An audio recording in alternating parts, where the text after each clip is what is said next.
It's Heart Health Month, and we're going to talk about living intentionally with heart health. Our heart harbors things that our minds create. Our minds create it, and it is housed in our hearts. Your heart will hold on to things when your mind is saying, abort, abort, abort. Welcome to The Road to Soul Joy Wellness, where a coach and a therapist explore the journey to living your best life on purpose. Here are Joy Williams and Nadine Huebner, your hosts. Good morning, good morning, good morning. Hey, Joy, how are you? New day, I, new start. I'm great. It's Heart Health Month, and we're going to talk about living intentionally with heart health. I think that's a very important topic for us to discuss. My heart needs to be as strong as it can because, I made an agreement with God that I needed to live 50 more years after my children were born. So I'm not going to put that number out there because then people will calculate how young I am. But yeah, my heart needs to be healthy. Mm-hmm. I agree with you. Your heart needs to be healthy. Mine too. And I'm planning on living 50 more years from now, and to live well. So that is the And to thing. live well. And you Hmm. know what? I think we can do it. I think we can do it. Let me tell you my word of the day. Proverbs 4:23, and this is in the NIV version. Above all else, guard your heart, for everything you do flows from it. Oh, Joy, you be dropping them scriptures. I love it. I love it. Well, Well, thank you.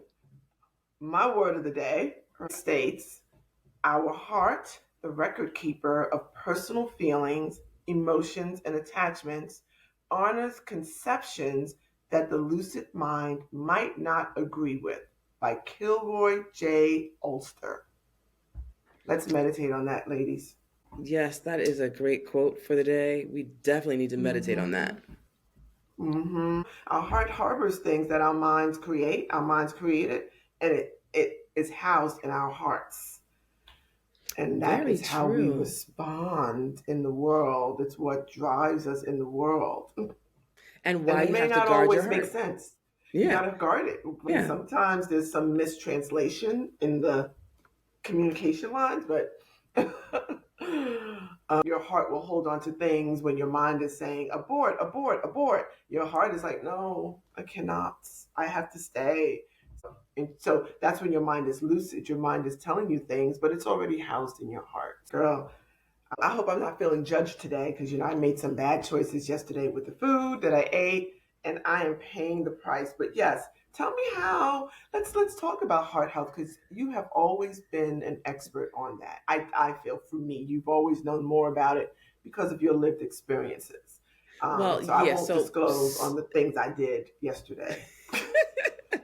Well, one day isn't gonna, break you, but I do know more about heart health because I was diagnosed with atrial fibrillation, which is an irregular heartbeat. And I like to say an irregular heartbeat not caused by valvular condition because it brings to mind for people those commercials for uh, Eliquis, Xarelto, and Pradaxa, and which helps those who have atrial fibrillation. Really, I'm not in active atrial fibrillation, but that is the irregular heartbeat. And what that medicine does is it focuses on thinning the blood so that you don't have a stroke. It doesn't reduce your having the opportunity for you having AFib, but that's what it does. And during Heart Health Month, we mostly focus on heart attack and the basics of what a heart attack is, because I think oftentimes we don't really know. Besides being a medical emergency, a heart attack is when the flow of blood to the heart muscle is reduced or blocked, and that is from the coronary arteries, the plaques and things in those arteries. So that is what we're trying to reduce. And just to throw more technical things in, when the blood flow from the brain is blocked, it is a stroke. So we want to avoid those things. And so eating the wrong thing all the time can lead to that. But, eating the wrong thing on one day isn't that bad. So one day of really, really, really, really bad choices should not affect you. But a pattern of really, really bad choices can definitely have an impact on your heart health and your tummy Yeah, health too, I must say. you really have to track it. You really have to see what's going on. And it's challenging. I started a new program. And I stepped on the scale and said, the reality and what I think I'm doing aren't matching up. So it was time to change some things and say, okay, we're going to get it together. And during Heart Mhm. Health Month is a great time to do that, and especially because we're also in Lent. We started new for January, and now we can start new again in February if we haven't done those things, and then we can be more mindful about what we're doing. Starting new habits. Yeah. And if you are actually being conscious of what you're doing, being mindful, so the mindful eating, the mindful living, I think that's really important for your heart health and your overall health. Being mindful, being aware of the types of foods that I eat, wanting it to be a benefit to my body. Um, and I know that can be a struggle because to eat clean today means, for some people may feel like, oh, I can't afford that. It's so much more affordable for me to eat things that are not good for me. But if I want to, like if I go to the supermarket and I go on the outside aisles, right, those things, and they do make you feel happier. When I'm in those outside aisles, I feel like, ooh, I'm, I'm getting this. And depending on what stores you are, depending on economics and all that stuff, some of the foods you're just like, this looks delicious. So I think looking at it as not a sacrifice, but this is for me. You walk away feeling better about yourself mentally. It is also, there's a mental high you can get from eating clean. Yeah, I agree. And then I think the other thing is if you can have a good variety of things that you like, I think sometimes you have to test things out. And there are a lot of new foods that I've been seeing in Instagram, and some of them I'm like, oh, let me try this, or a recipe book, and let me try this because I'm not really a person who cooks, but there are things that are tasty. So we have to expand our palate some because if you go on those outside aisles and you're eating the apples and the pears and the whatever just the way they are, one that can get boring for us, and then two it's like what I like more interesting foods, and those highly processed foods, they're highly palatable and they just want to make you want more, but you can do that with some other things. I know my sister Jackie is really good with cooking a lot of vegan things, and that it takes time and energy and effort to do that, but And it, sometimes and we it, need it to. really shouldn't, it doesn't take any more time than the way we cooked other foods that may not have had the nutritional bang that we need. What takes time is that we're shifting our mindset. We're shifting the muscle memories. So yeah, so here's an important fact that we need to know during Heart Health Month, that approximately 60% of Black women ages 20 and older have cardiovascular disease. So 60%, 60%, approximately So 60% of Joy, us. how do you So we definitely have to take control, right? And only 40% of us are aware that chest pain can be a sign of heart attack. So, two things. You should be taking your blood pressure, right? My blood pressure, my heart disease has nothing to do with blood pressure. I have low normal blood pressure. You need to know what your blood pressure is, and you need to know um, when it changes so that you can be mindful, like we're talking about, and take care of yourself. And you need to know that chest pain can be a sign of heart disease, but there are other signs of heart disease and they present differently in women. So we need to know those things. hmm So If you're just feeling how all do you bad, sudden know fatigue. So how do you know? It's like like I consider myself to be healthy. I do. So how would someone know? Because unless you ask for those very specific tests, they're not giving it to you. And it's, your insurance if you don't have insurance.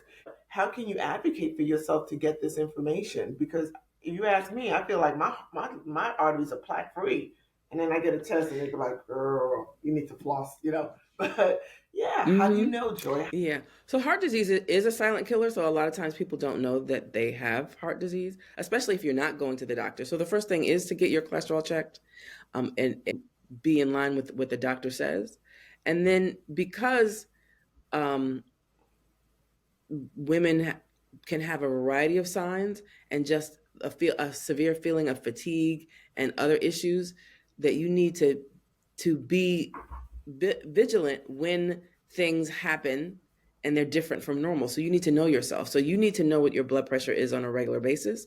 So one of the things, even before I had heart disease, while I was really focused on it, was my grandmother's um, blood pressure went up and then it never came back down. Heart disease in women hasn't been studied as much. So we need to really make sure that we're studying ourselves, and we when we're feeling a kind of way, we do something about it. And now it's easier to go if you go to an urgent care, if your insurance covers it. If you're feeling kind of off for any length of time, you need to do that. And and I think even when people feel off, that is such a individual experience. Sometimes you are feeling off and you just feel like, this is just temporary, and then temporary turns into days and weeks and months, and then it becomes normalized.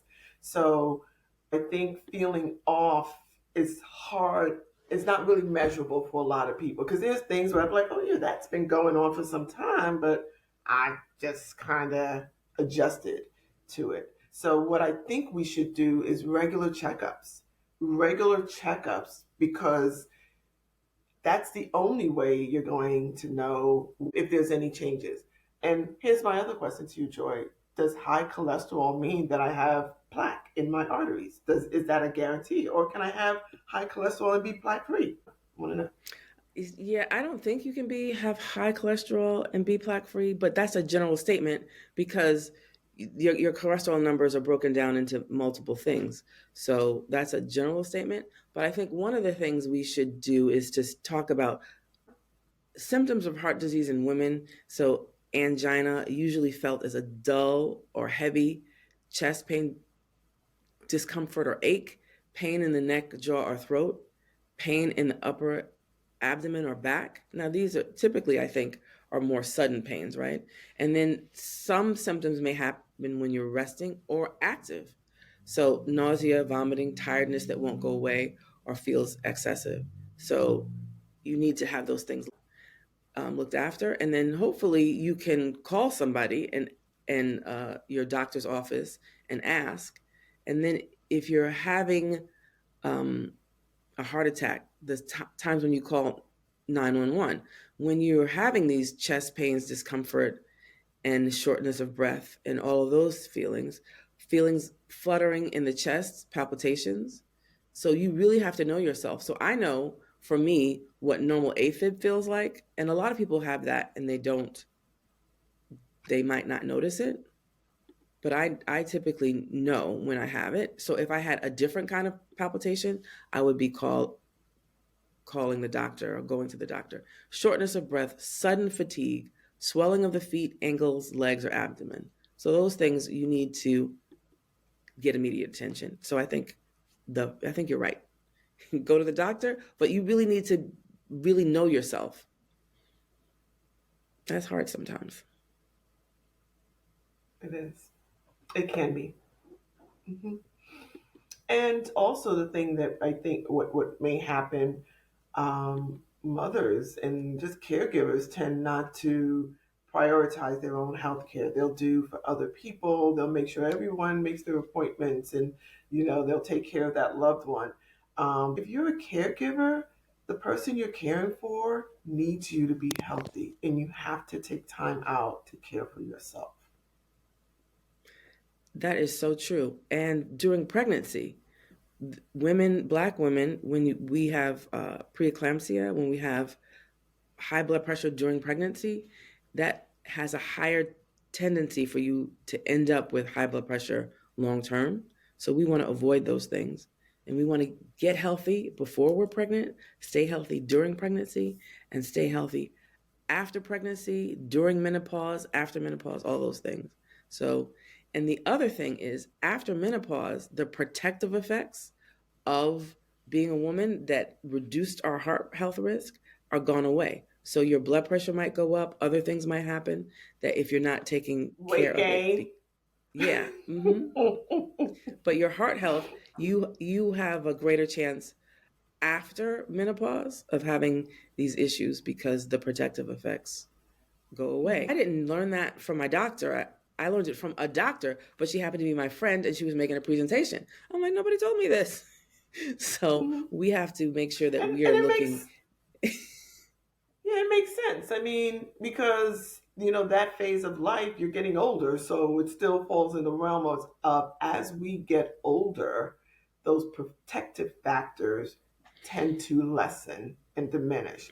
In many ways, the protective factors could be also activity, movement, um, isolation, like relationships, like being around other people, like those things tend to lessen. I think as we age, as we mature, just making your health a priority is very, very important. We definitely have to make sure we're nurturing these relationships. For us, connecting, being intentional about connecting, even when we're connecting to do this podcast, is causing us to build bonds, build friendships, including with our producer who's behind the scenes. So we build friendships because we are having these conversations in other spaces. Yes. So it's intentionality. Absolutely. And that's part of the wellness wheel. That there's a wellness wheel, and it's about one part of the wellness wheel is about community and connections. And connections don't have to be the people that you can touch and feel. They can be hundreds of miles away.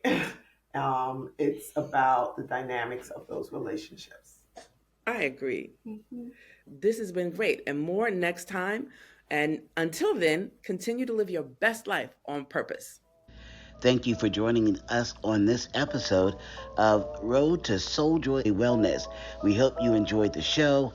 Please leave us a review on Apple Podcasts. We love your feedback and a chance to answer your questions, and we may even share your ideas on the show. Until the next time, enjoy your time on the road to Soul Joy Wellness.